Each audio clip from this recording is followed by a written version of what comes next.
భారతదేశ వ్యాప్తంగా పవన్ కళ్యాణ్ చేసినటువంటి వ్యాఖ్యలు ఇప్పుడు దుమారం రేపుతున్నాయి. ముఖ్యంగా బీజేపీ పార్టీ నాయకుల్ని, అదేవిధంగా ప్రధానమంత్రి నరేంద్ర మోడీని అందరూ తిడుతున్నారంటూ కూడా ఆవేదన వ్యక్తం చేస్తున్నాడు పవన్ కళ్యాణ్. దీని గురించి ఇన్ డెప్త్గా మాట్లాడే ప్రయత్నం చేద్దాం. నాతో పాటు తెలంగాణ శ్యామ్ ఉన్నారు. అలా చెప్పండి, ఇప్పుడు ముఖ్యంగా పవన్ కళ్యాణ్ గతంలో నేను నక్సలైట్ని అంటూ నీ చెగోవీర అభిమానం అంటూ కూడా మాట్లాడండి. ఇప్పుడేమో ప్రధానమంత్రి నరేంద్ర మోడీని అందరూ తిడుతున్నారు అంటూ కూడా ఆవేదన వ్యక్తం చేస్తున్నాడు. ఎట్లా చూస్తారు ఇది? సరే, ఆయన నక్సలేటా, లెఫ్టిస్టా, రైటిస్టా అనేది పక్కన పెడదాం. ఆయన ఒక సిద్ధాంతం లేనటువంటి వ్యక్తి, ఒక నిలకడ లేనటువంటి వ్యక్తి అని రెండు తెలుగు రాష్ట్రాల ప్రజలందరికీ తెలుసు. ఆయన ఒక స్టార్ హీరో, దాంట్లో అనుమానం ఏం లేదు. వాళ్ళ అన్న పేరు చెప్పుకొని సినిమా దాంట్లోకి ఎంటర్ అయ్యిండు. దాంట్లో సరే ఆయన సక్సెస్ఫుల్ అయ్యిందా, ఫెయిల్ అయినా పక్కన పెడితే ఆయనకు సినిమా ఫాలోయింగ్ ఉన్నది, అభిమానులు ఉన్నమాట వాస్తవం. ఆయన రాజకీయ ప్రస్థానం మీరు ఒకసారి చూసినట్టయితే బీఎస్పీతో పెట్టుకున్నాడు. మీరు అన్నట్టు నాకు ఒక్కోసారి సమాజాన్ని వదిలిపెట్టి అడవిలోకి పోవాలనిపించింది, నక్సలెట్లు కావాలని అనిపించిందని వాళ్ళ అన్న కూడా చెప్పాడు, చిరంజీవి గారు. కాబట్టి ఇటువంటి వ్యక్తి ఒక ఫాసిస్ట్ పాలకుడిని జోకుతూ ఉంటే మాకందరికీ బాధ అనిపించింది. సరే, ఆయన ఎందుకు జోకుతుండో ఏందని పక్కన పెడితే, మీరన్నట్టు నరేంద్ర మోడీ గారిని కొంతమంది వ్యక్తులు దూషిస్తూ ఉంటే నాకు బాధ వేసిందని అంటా ఉన్నాడు. నరేంద్ర మోడీ గారిని తిట్టిన తప్ప ఎవరు కొట్టలే. కడుపు గాలినోడు తిట్టకపోతే ఏం చేస్తాడు? ముద్దు పెట్టుకుంటాడా? 21 మంది విద్యార్థులు నీట్ పేపర్ లీక్ చేస్తే అధర్మేంద్ర ప్రధాన్ వల్ల 21 మంది విద్యార్థులు ఆత్మహత్యలు చేసుకొని చచ్చిపోయారు. వాళ్ళ కుటుంబాలు మొత్తం రోడ్డున పడ్డాయి. రోడ్డున పడినప్పుడు నీకెందుకు బాధ రాలే? 21 మంది తల్లిదండ్రులు, వాళ్ళ అమ్మ నాన్న అనాథలు అయిపోయారు కదా పిల్లల యొక్క తల్లిదండ్రులు. మరి అప్పుడు నీకెందుకు బాధ అనిపించలే? వాళ్ళని ఒక్కరినైనా పరామర్శించినావా? నీకు సిద్ధాంతం లేదు, ఒక నిలకడ లేదు, ఒక ఐడియాలజీ లేదు. నీకు ఏం దేని మీద ప్రేమ ఉన్నది? దేశభక్తుని, దేశం అంటే నాకు విపరీతమైన ప్రేమ అని అంటావు. ఢిల్లీ జంతర్ మంతర్లో విద్యార్థులు చలికి వణుకుతూ, వానకు దడుస్తూ, ఎండకెండుతూ వాళ్ళు సుమారు 24 రోజులు 25 రోజులు ధర్నా చేస్తూ ఉంటే ప్రభుత్వానికి వ్యతిరేకంగా జవాబుదారీతనం కావాలని, వాళ్ళు మాకు జస్టిస్ జరగాలని, మాకు న్యాయం చేయండి అని కేంద్ర ప్రభుత్వాన్ని నిలదీస్తూ అక్కడ ధర్మంగా వాళ్ళు పోరాటం చేస్తూ ఉంటే వాళ్ళ పోరాటాన్ని అవమానించినప్పుడు నీకు ఎందుకు దుఃఖం రాలే, బాధ అనిపించలే? వాళ్ళని చైనా ఏజెంట్ అన్నప్పుడు నీకు ఎందుకు దుఃఖం రాలే, బాధ అనిపించలే? వాళ్ళని తీవ్రవాదులతో పోల్చినప్పుడు నీకు ఎందుకు దుఃఖం రాలే, బాధ అనిపించలే? వాళ్ళకి ఎక్కడి నుంచో విదేశాల నుంచి ఫండ్ వస్తుందన్నప్పుడు నీకు ఎందుకు దుఃఖం రాలే, బాధ అనిపించలే? విద్యార్థుల తల్లిదండ్రులు రోడ్డు మీద పడ్డప్పుడు నీకు ఎందుకు దుఃఖం రాలే, బాధ అనిపించలే? వాళ్ళని రాళ్లతోని, కర్రలతోని కొడుతుంటే, తిడుతుంటే, మహిళా చిన్న చిన్న పిల్లల్ని మగ పోలీసు వాళ్ళు ఎక్కడ పడితే అక్కడ అసభ్యంగా చేతులు వేసి హింసిస్తూ ఉంటే నీకు ఎందుకు బాధ అనిపించలేదు, దుఃఖం రాలే? ప్రధానమంత్రి నరేంద్ర మోదీ కూడా ఇప్పుడు జంజీ యూత్ కోసం సెల్ఫీ వీడియోలు కూడా చేస్తూ ఉన్నారు. నేను ఏమంటానంటే అంత బాధ నీకు ఎందుకు బాధ అనిపించలే? మరి అటువంటి తీవ్రవాద భావజాలం ఉన్న వ్యక్తులు, అటువంటి సంఘ విద్రోహులు, అటు చైనా ఏజెంట్లు, పాకిస్తాన్ వాళ్ళందరూ friends, dear friends, my dear friends, మిత్రో ఏ బహుత్ దుఃఖికర్ బాతే అని వీడియోల మీద వీడియోలు, సెల్ఫీల మీద సెల్ఫీలు పెట్టినప్పుడు ఆయన ఈ తీవ్రవాదులకు ఆయన ఫ్రెండా? చెప్పండి. 12 ఏళ్ల నుంచి ఒక్క ప్రెస్ మీట్ కూడా పెట్టలేదు నరేంద్ర మోడీ గారు. ప్రజలటువంటి ప్రశ్నలకు ఒకదానికి కూడా సమాధానం చెప్పలేదు. మీలాంటి జర్నలిస్టులు అడుగుదామంటే పత్తకి ఇంతకు దొరకడు. ఇంటర్నేషనల్ మీడియాకు దొరకడు, భారతదేశంలో ఉన్నటువంటి మీడియాకు దొరకడు. కాబట్టి అటువంటి నాయకుడిని నువ్వు జోకుతున్నావు అనంటే, అటువంటి నాయకుడిని ప్రజలు తిడుతూ ఉన్నారు, పొట్టు నవ్వుకుంటుర్రు, సిగ్గుపడుతుర్రు. ఇటువంటి ప్రధాని మన దేశంగా వాళ్ళు చాలా బాధపడుతుర్రు. నిన్నగాక మొన్న ప్రశాంత్ కిషోర్ మీద ఓడిపోయింది. 30 ఏళ్ల చరిత్ర కలిగినటువంటి మీ బీజేపీ పార్టీ బీహార్లో ఓడిపోయింది. రైట్ అన్న, నమస్తే. బీహార్లో ఓడిపోయింది. అది మీ పరిస్థితి. ఇప్పటికిప్పుడు మీరు మీ నరేంద్ర మోడీ గారు రాజీనామా చేస్తే వార్డు నెంబర్ కూడా గెలవాలి మీరు. అది అటువంటి దుస్థితి మీకు దాపరించింది. కాబట్టి మీరు బాధపడాల్సింది, మీరు ఏడవాల్సింది, మీరు దుఃఖపడాల్సింది విద్యార్థుల్ని లాఠీలతో కొట్టినప్పుడు, వాళ్ళని బూతులు తిట్టినప్పుడు, రబ్బర్ బుల్లెట్లతో వాళ్ళని కాల్చినప్పుడు, వాళ్ళ కాళ్ళు చేతులు ఎరుగొట్టినప్పుడు, తలకాయలు మొగలు కొడుతుంటే కూడా కొట్టండి, చంపండి. ఈ దేశ అంటే భారత పౌరుల కోసం మేము నిలబడతాం అని పెద్ద పెద్ద వ్యక్తులు వచ్చి నిలబడతా ఉన్నారు. సోషల్ సామాజిక కార్యకర్తలు వచ్చి నిలబడతా ఉన్నారు. సోనం వాంగ్చుక్ లాంటి గొప్ప మేధావులు వచ్చి నిలబడతా ఉంటే నీకు దుఃఖం వేస్తుందా? పాకిస్తాన్తో పోల్చినప్పుడు తెలంగాణ నీకు ఎందుకు దుఃఖం రాలేదయ్యా? అమిత్ షా గారు, నరేంద్ర మోడీ గారు పార్లమెంట్లో అంబేద్కర్ని అవమానించినప్పుడు నీకు ఎందుకు దుఃఖం రాలేదయ్యా? నీకు అటువంటి అప్పుడు దుఃఖం రాదు. నరేంద్ర మోడీ గారిని తిడుతున్నా దుఃఖం వస్తుందట. నీకు ఎప్పుడు దుఃఖం రావాలి? ఆయన పేరు సూర్యనా? తెలంగాణ అమలా బూతులు తిట్టి పోల్చండి, నీకు అప్పుడు ఎందుకు దుఃఖం రాలే? అంబేద్కర్ని తిట్టినప్పుడు నీకు ఎందుకు దుఃఖం రాలే? నరేంద్ర మోడీని తిట్టాను దుఃఖం వస్తుందట. విద్యార్థులను కొడుతుంటే దుఃఖం రాలేదా? సిగ్గుండాలి కదా నీకు కొంచెమైనా? నువ్వు జోకాలనుకుంటే తానా తందాను అనుకుంటే తబలా పెట్టుకొని జోక్కో. ఇంకో ఎయిర్పోర్ట్ అడుగు, వరంగల్ ఏమంటారు మన వరంగల్లో మామనూరు ఎయిర్పోర్ట్ అడుగు మాకు, లేకపోతే ఆంధ్ర తెలంగాణకు సరిహద్దుకు ఉన్నటువంటి కోదాలలో ఒక ఎయిర్పోర్ట్ అడుగు. భోగాపురం ఎయిర్పోర్ట్కి సంబంధించి కూడా ఇవాళ పోతున్నారు కదా. అదే బ్రదర్, నేను ఏమంటున్నానంటే నువ్వు నరేంద్ర మోడీని జోకడానికే పని పెట్టుకుంటే జోక్కో, మాకేం బాధ లేదు. అంతేగాని నేను విద్యార్థులను అవమానిస్తా, నేను విద్యార్థి పోరాటాలను అవమానిస్తా, ఎవరో వచ్చి తిరుగుతారు. ఎవరు తిరుగుతారు? విదేశీ శత్రువులతో పోరాడుతున్నాడంట, స్వదేశీ శత్రువులతో పోరాడుతున్నాడంట నరేంద్ర మోడీ గారు.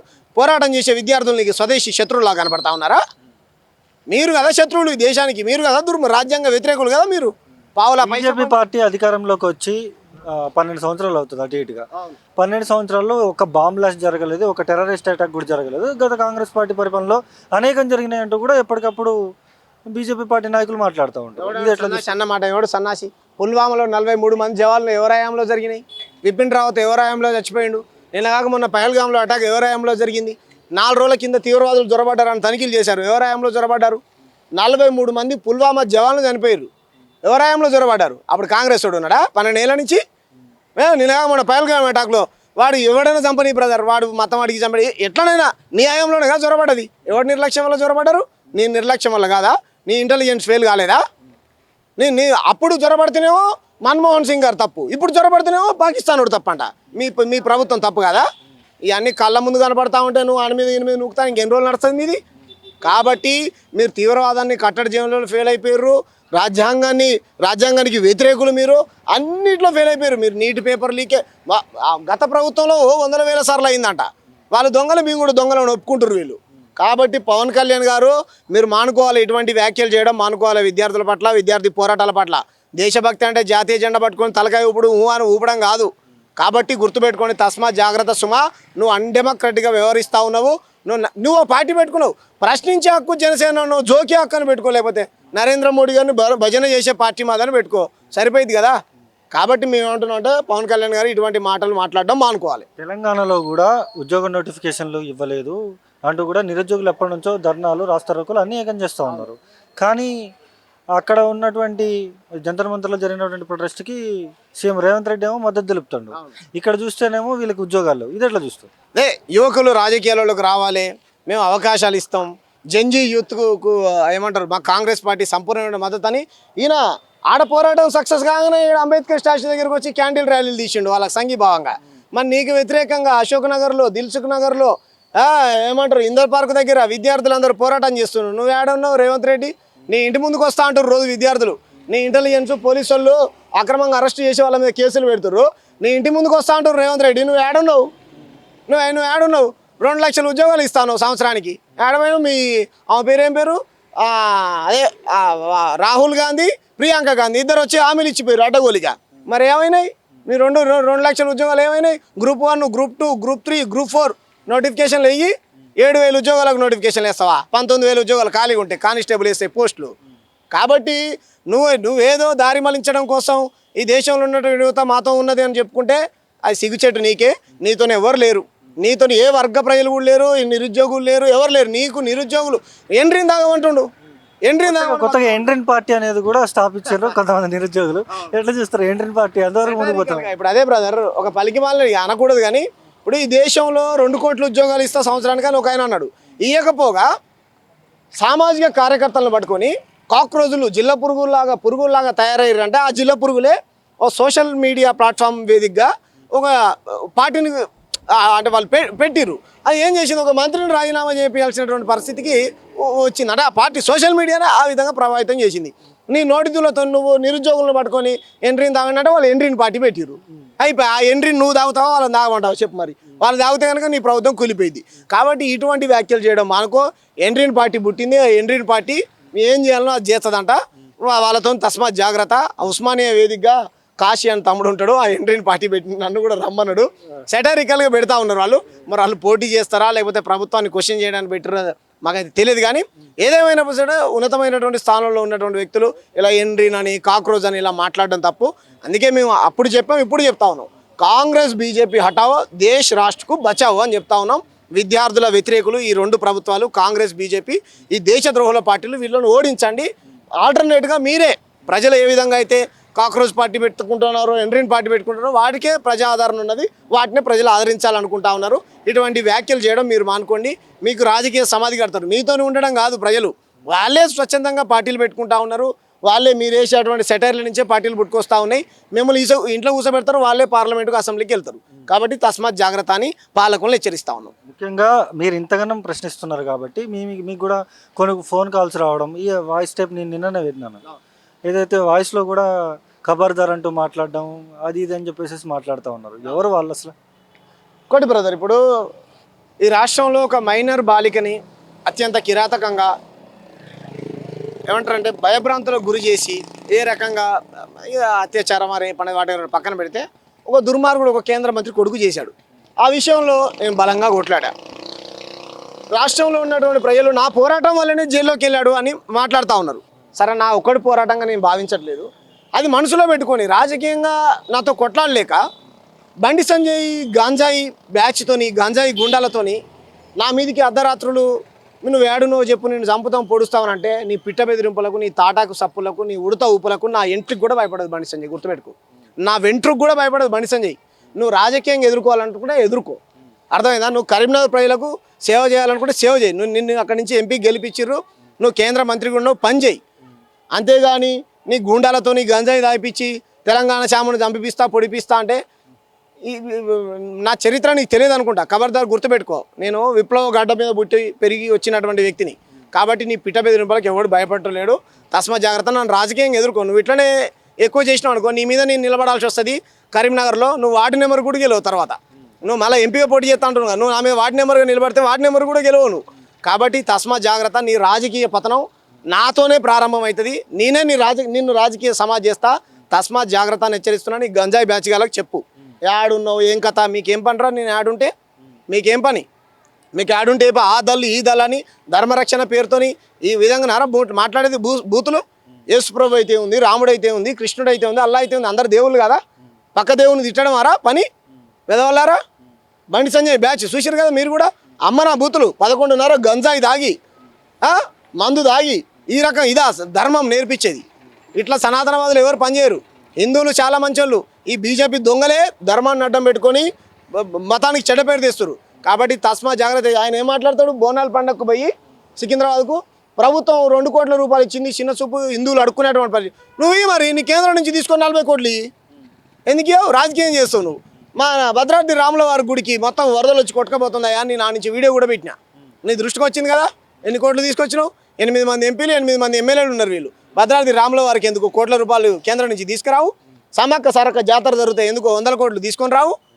ఎందుకు తీసుకురావు? నీ గుజరాత్లో జరిగినటువంటి పండుగలే తెలంగాణలో జరిగే పండుగలు కదా. ఇక్కడ ఉన్నటువంటి హిందువులు కదా. ఏం చేసింది చెప్పు నీ ప్రభుత్వం? హిందువులకు ఇల్లు కట్టించిందా? హిందువులకు ఉద్యోగాలు ఇచ్చిందా? హిందువులకు జీతాలు పెంచిందా? ఏం చేసింది? హిందువులకు ఏం చేసిందో చెప్పు. ముస్లింలు క్రైస్తవులు పక్కన పెట్టు. ఏం చేసింది చెప్పు నీ ప్రభుత్వం? తస్మా జాగ్రత్త. అయిపోయింది. మేము హిందూ వాదంతో రాజకీయం చేస్తాం, మా స్వార్థం కోసం ఆడుకుంటామంటే హిందువులే ఈరోజు ఓడిచ్చింది. బీహార్లో ఓడిచ్చింది ఎవరు? హిందువులే. ఆయన గెలిచిండు పీకే. మిమ్మల్ని తొక్కితే 30 ఏళ్ళ చరిత్ర అంట. మీ తొక్కితే 19,000 మెజారిటీతో గెలిచిండు ఆయన. కాబట్టి తస్మా జాగ్రత్త. మతం పేరుతోని, కులం పేరుతోని రాజకీయాలు ఈ దేశంలో నడవవు. కాబట్టి ప్రజల సమస్యలపైన, మౌలిక సదుపాయాలపైన ఫైట్ చేయండి, కొట్లాడండి, క్వశ్చన్ చేయండి. మేమైతే రాష్ట్రంలో ఖచ్చితంగా మళ్ళీ బీజేపీ పార్టీ అధికారంలోకి వస్తుందంటూ కూడా చాలామంది బీజేపీ పార్టీ నాయకులు మాట్లాడుతూ ఉన్నారు. కాంగ్రెస్ పరిపాలన చూసినాం, బీఆర్ఎస్ పరిపాలన చూసినాం, తర్వాత ప్రజలు మాకే బ్రహ్మరథం పడడానికి రెడీగా ఉన్నారంటూ కూడా బండి సంజయ్ కావచ్చు, రఘునందన్ రావు కావచ్చు, లేదా ధర్మపురి అరవింద్ కావచ్చు, వీళ్ళందరూ మాట్లాడుతూ ఉన్నారు. మరి అధికారంలోకి వచ్చే అవకాశం ఉందా? 12 ఏళ్ళ నుంచి బీజేపీని కూడా చూస్తారు కదా బ్రదర్. ఎట్లా ఇస్తారు అధికారం? వల్ల నాకు అర్థం కాదు. మాకు ఇస్తారు అధికారం. మేము అధికారంలోకి రాబోతున్నాం. వీసీకే 119 సీట్లలో పోటీ చేయబోతుంది. వీసీకేనే అధికారంలోకి రాబోతుంది. మా వీసీకే పార్టీ నుంచి ఎవరో ఒకరు ముఖ్యమంత్రి కాబోతున్నారు. ఇది జగమెరిగినటువంటి సత్యం. జనాల్లో ఉన్నటువంటి ఒక నానుడు.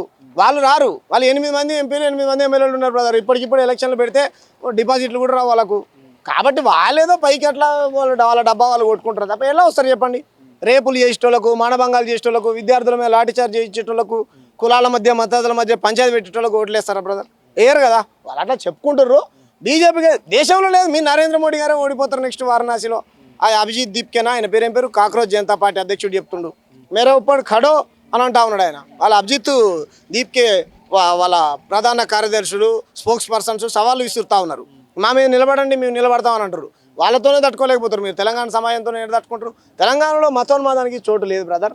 ఇక్కడ మతవాదులకు తావు లేదు, మతవాదులకు ఓట్లు లేరు. వాళ్ళు కూడా గతం 8 సీట్లు ఎలా ఇచ్చారంటే బీఆర్ఎస్ మీద ఉన్నటువంటి వ్యతిరేకతతోనో లేకపోతే రకరకాల కారణాలతో ఇచ్చారు తప్ప వాళ్ళ తప్పులు వాళ్ళు సరిదిద్దుకున్నారు కదా. ఇప్పుడు బీఆర్ఎస్ వాళ్ళు కూడా మేము చేసినటువంటి చిన్న చిన్న తప్పులు ఉన్నాయి, మమ్మల్ని 10 ఏళ్ళు మమ్మల్ని చూశారు కదా అని ఆల్టర్నేట్గా కాంగ్రెస్కి ఇచ్చారు. మీకు ఆడు ఇచ్చారు, 8 మంది ఇచ్చారు. మీరు 8 మందితో మీరు గవర్నమెంట్ ఫామ్ చేస్తారా? చేయరు కదా. అటాన్ని కూడా ఓఈసీ గారు కూడా నేను వస్తా అంటాడు ఆడు కూడా. కాబట్టి ఓఈసీ గారికి మీకు ఇద్దరికి తెలంగాణ రాష్ట్రంలో చోటు లేదు. మిమ్మల్ని రాజకీయ సమాజ్ చేయడమే. 8 మంది ఉన్నారు గారు. నెక్స్ట్ టైంకు మీరు ఇద్దరికి దిగజారిపోతారు. తర్వాత ఒకటి నుంచి పతనం. ముఖ్యంగా ఎవరైతే సోషల్ మీడియాలో ప్రశ్నిస్తూ ఉంటారో ఛానల్స్ పెట్టుకొని సొంత వేదిక నుంచి ప్రశ్నించే వాళ్ళ మీద కూడా సోషల్ మీడియా అటాక్ అనేది నడుస్తుంది. కాంగ్రెస్ పార్టీ కావచ్చు, లేకపోతే బీజేపీ పార్టీ కావచ్చు. ఇండిపెండెంట్ జర్నలిస్టుల మీద ఇట్లాంటి అటాకులు కావచ్చు, ఇలాంటి తప్పుగా మాట్లాడడం కావచ్చు, బూతులు మాట్లాడడం కావచ్చు, ఇదంతా ఎట్లా చూస్తాం? అదే బ్రదర్, నేనేమంటానంటే మోడీ గారు చాలా అద్భుతంగా నన్ను తిట్టారు, పర్వాలేదు నేను క్షమిస్తున్నా, కానీ మా అమ్మ రాజకీయాలు లేదు, మా అమ్మని తిట్టారు, నాకు చాలా బాధ అనిపించిందని ఆయన వాళ్ళ తల్లిగారిని అడ్డం పెట్టుకొని చాలా విక్టిమ్ అంటే ఒక రకమైనటువంటి డ్రామా ప్లే చేస్తూ విక్టిమ్ కార్డు వాడుతూ ఉన్నాడు. మరి మీకు అమ్మ ఉంటుంది, నరేంద్ర మోడీ గారికి అమ్మ ఉన్నట్టు మాకు కూడా అమ్మ ఉంటుంది కదా. వేరే వాళ్ళకు కూడా అమ్మలు ఉంటారు, నాన్నలు ఉంటారు కదా. మరి వాళ్ళ అమ్మ నాన్నని ఎందుకు తిట్టాలి? అది సంస్కారం అనబడదు కదా. మీరు మాత్రం వేరే వాళ్ళ అమ్మల్ని, వేరే వాళ్ళ నాన్నల్ని తిడటానికి సోషల్ మీడియాలో పెట్టుకోవచ్చు. హిందూ ముస్లిం పంచాయతీలు పెట్టవచ్చు. పేరు వెనకాల ముస్లిం పేరో లేకపోతే క్రైస్తవుడి పేరో, ఇంకో కమ్యూనిస్ట్ జెండా పెట్టుకుంటేనో, అంబేద్కర్ ఫోటో పెట్టుకుంటేనో, మహాత్మా పూలే గారి ఫోటో పెట్టుకుంటేనో వాళ్ళ మీద తప్పుడు ప్రచారాలు చేయొచ్చు. ఏ రాజకీయాలకు సంబంధం లేని ప్రకాష్ రాజుని అమ్మనా బుద్ధులు తిట్టొట్టు వాళ్ళ అమ్మని తిట్టొచ్చు. కాబట్టి ఇది ఎక్కడికి దిగజారిపోతుందంటే వీళ్ళ చాప కిందకి వస్తారో విక్టిమ్ కార్డు ప్లే చేస్తారు. నేను క్షమిస్తున్నా, వాళ్ళ మీద కేసులు పెట్టే ఉద్దేశం నాకు లేదు, వాళ్ళని కోట్ల చుట్టూ తిప్పాలనే ఆలోచన నాకు లేదని నరేంద్ర మోడీ గారు చెప్తారు. మరి మేమేం చేయాలి సారు? మేము కేసులు పెట్టినా తీసుకోవట్లేరు, వాళ్ళని కోట్ల చుట్టూ తిప్పాలని మాకు ఆలోచన లేదు. మరి మా అమ్మని, మా అక్కని, మా చెల్లెల్ని తిడతా ఉన్నారు కదా. ఈ ధర్మంలో, సనాతన ధర్మంలో అమ్మని తిట్టండి, అక్కని తిట్టండి, చెల్లెని తిట్టండి అని లేదు కదా సార్. రాజకీయం కొట్లాడు, రోడ్ల కోసం కొట్లాడు, ఉద్యోగాల కోసం కొట్లాడు, కంపెనీల కోసం కొట్లాడు, ఏమంటారు రకరకాల సమస్యలు ఉన్నాయి. ఆకలి మీద, అవమానం, ఇల్లు లేనుల కోసం కొట్లాడు. ఇటువంటి సమస్యలు ఉన్నాయి కదా, వాటి మీద కొట్లాడండి. వచ్చే సమస్యలు ఉన్నాయి. పొద్దున్న లేస్తే మిమ్మల్ని ఎవడైతే క్వశ్చన్ చేస్తున్నాడో వాళ్ళని టార్గెట్ చేసి ఇచ్చేయడమేనా? కాబట్టి బీజేపీ ముక్త్ భారత్ చేస్తేనే ఇటువంటి ఈ అరాచక శక్తులకు ఏమంటారు ఒక కట్టడి చేసినటువంటి వాళ్ళం అవుతాం. సోషల్ మీడియా మొత్తం, గోధీ మీడియా మొత్తం భజన చేసుకుంటూ ఉంటుంది. ఇంకో మీడియా ఉంటుంది, ఎవరైతే మా అలాంటి వాళ్ళు మాట్లాడుతూ ఉంటాం, ట్రోల్స్ చేయడము, సామాజిక కార్యకర్తల పైన, లేకపోతే ఇండిపెండెంట్గా పనిచేసుకునేటువంటి జర్నలిస్టులు ఎవరైతే ఉంటారో, తులసి చంద్ గారు ఉన్నారండి, చక్కగా ఆమె జర్నలిజం ఆమె ఏమో చేసుకుంటుంది. ఎప్పుడు ఆమె నోటి నుంచి ఒక అన్పార్లమెంటరీ కూడా కాదు, ఆమెని తిట్టుకుంటూ ఇంకొక తయారైంది. ఆమె ఒక భజన పర్రాలు తయారైపోయి ఏం లేదు, పొద్దున్న లేస్తే మోడీ గారు ఇట్లా ధర్మం పెట్టుకోమో, మఠం పెట్టుకో. ఇప్పుడు ఆదిశంకరాచార్యులు ఎవరైనా అంటామా? ఆనము. రమణ మహర్షి గారిని ఏమని అంటామా? ఆనము. ఆయన పేరు జీఆర్ గారిని ఏమని అంటామా? ఏమనం. ఏదో జీఆర్ గారు ఆయన పెద్ద ఆయన అంటామా? ఆనం. వాళ్ళు మఠాలు పెట్టుకున్నారు, ధర్మాన్ని బోధించారు. అలా బోధించు. నువ్వు మీడియా పెట్టుకుంటావు, మళ్ళీ ధర్మం మూసుకేసుకొని ఈ నాయకుడు గొప్ప, ఈ నాయకుడు చెడ్డోడు, ఫాల్తుగాడు, లుచ్చగాడు, గీయమ్మ నువ్వు మాట్లాడే మాటలు. నువ్వు జర్నలిస్టువా, రాజకీయ నాయకురాలువా? రాజకీయ నాయకురాలు అయితే నాకేం బాధలేదు, చెప్పుకో. మరి నేనైతే రాజకీయ నాయకు, ఫక్త్ రాజకీయ నాయకుడిని. నువ్వు చెప్పుకో. అట్లా నువ్వు జర్నలిజం ముసుకేసుకుంటావు, మళ్ళీ నువ్వు పక్కలను తిడతావు, వాళ్ళని తిడతావు, వీళ్ళని తిడతా అంటే ఎట్లా? ఒక్కరినే జోకుతూ ఉంటుంది, ఏమో కనపడవు. అంబేద్కర్ని పొద్దున్న లేస్తే కూడా సన్నాసి తిడతా ఉంటాడు. ఆయన మీద ఎప్పుడైనా వీడియోలు చేసినావా? చేయలే. తెలంగాణను అవమానించిండు వాడు, సూర్య అనేటాడు, వాని మీద వీడియోలు చేసినావా? చేయలే. కుల దురహంకార రచనలు 143 జరిగినాయి, వాటి మీద ఒక వీడియోని చేసినావా? చేయలే. నీకు ఏమన్నా పాకిస్తాన్లో, బంగ్లాదేశ్లో, ఆఫ్ఘనిస్తాన్లో జరిగే సమస్యలు గుర్తొస్తాయని ఈ తెలంగాణలో జరిగేటువంటి విద్యార్థి సమస్యలపై నువ్వు ఏమైనా చేసిన వీడియోలు చెయ్యవు. కాబట్టి నీ ఆలోచన, నీ థింకింగ్ మొత్తం గుజరాత్ మార్వాడి జనతా పార్టీకి భజన చేయడం, నువ్వు చేసే జర్నలిజం కాదు, బ్రోకరిజం. అది మానుకో. తూ అని ఉంచుతుర్రు. యూట్యూబ్ ఓపెన్ చేస్తే సగం నేను తిట్టే వీడియోలే. ఎందుకమ్మా? ఎందుకు చెప్పు? నువ్వు వాళ్ళు బర్రెలు, దున్నపోతులు, రకరకాల మాటలు మాట్లాడుతుంది వాళ్ళని తిట్టుకుంటూ. మరి నువ్వేంటి? నేను కూడా అట్లాంటి ఊకుంటావు. నువ్వు ఎప్పటి నుంచి ధర్మం కోసం పనిచేస్తున్నావు? అంతకుముందు నువ్వు పెద్ద ఛానల్లో పనిచేసినావు అంట, పెద్ద ఛానల్లో. ఏం చేసినావు? వాళ్ళు భిక్ష పెట్టకపోతే నీ పేరే లేదు. కాబట్టి నీ పేరు నీది కాదు, నీకు వచ్చిన స్టార్డము నువ్వు సంపాదించుకున్నది కాదు. అదంతా ప్రజలు ఇచ్చింది, తెలంగాణ ప్రజలు ఇచ్చింది. తెలంగాణ యాసలో, భాషలో ఏమంటారు అద్భుతంగా నీకు ఎవరో కంటెంట్ రాసిస్తే దాని ద్వారా నువ్వు బయటికి ఎక్స్పోజ్ అయినావు. అంతే తప్ప స్వతహాగా నీకున్న తెలివేంటిది? రా డిబేట్కి రా, 10 నిమిషాలు కూడా చేయలేవు. నువ్వు వాళ్ళతో చేయగలుగుతావా? కాబట్టి మానుకో, మంచిది కాదు. నువ్వు ఒక పార్టీ భజన చేయాలనుకుంటే నిర్మమాటంగా చెప్పుకో. కొంతమంది ఉంటారు ఆంధ్రోళ్ళు వచ్చి మొత్తం ఆంధ్రోళ్ళు, మళ్ళీ ఇక్కడ వాళ్ళు కూడా కాదు, వాళ్ళు ఆంధ్ర చౌదరి వాళ్ళు అంట, అమ్మలో కరాటే కుంఫులు అంట, వీళ్ళంతా ఈ ముఠ మొత్తం వీళ్ళంతా ఆంధ్రోళ్ళు తెలంగాణ మీద పడి విషం చిమ్ముతూ ఉంటారు. మా 60 ఏళ్ళు మా మేము పెత్తనం చెలాయించింది కాకుండా మళ్ళీ మీడియా ముసుగులు వచ్చి మేము పెత్తనం మేము హితబోధ చేస్తాం. వాళ్ళ దగ్గర నుంచి మేము నీతులు నేర్చుకోవాలా. కాబట్టి తెలంగాణ ముసుగు తొడుక్కొని, తెలంగాణ ధర్మ ముసుగు తొడుక్కొని కూడా ఆంధ్రులకు జోకేటువంటి ప్రయత్నం చేస్తూ ఉన్నారు. ఇటువంటి వాళ్ళు జర్నలిస్టులు కాదు, వీళ్ళంతా రాజకీయ పార్టీలకు భజన చేసేటువంటి భజన పరులు. వీళ్ళని ఏమంటారు, ఒక కన్నేసి ఉంచాల్సినటువంటి ఏదైతే ఉన్నది బ్రదర్. వాళ్ళు జర్నలిస్టులు కాదు, తస్మాత్ జాగ్రత్త అని తెలంగాణ ప్రజలు వాళ్ళు హెచ్చరిస్తూ ఉన్నారు. మీ పద్ధతి మానుకుంటే మంచిది. మీరు అదే చూస్తున్నాం కదా, ఖచ్చితంగా కూడా మళ్ళీ బీజేపీ అధికారంలోకి వచ్చే అవకాశం లేదు. ఖచ్చితంగా కూడా మతోన్మాదానికి ప్రజలందరూ చెక్ పెడతారంటూ కూడా తెలంగాణ షామ్ అయితే చెప్తున్న సిచ్యువేషన్ అయితే ఇక్కడ ఉంది. ఇది ఇక్కడ ఉన్న పరిస్థితి. వీడియో జర్నలిస్ట్ భరత్తో సన్నీ మైక్ టీవీ, హైదరాబాద్.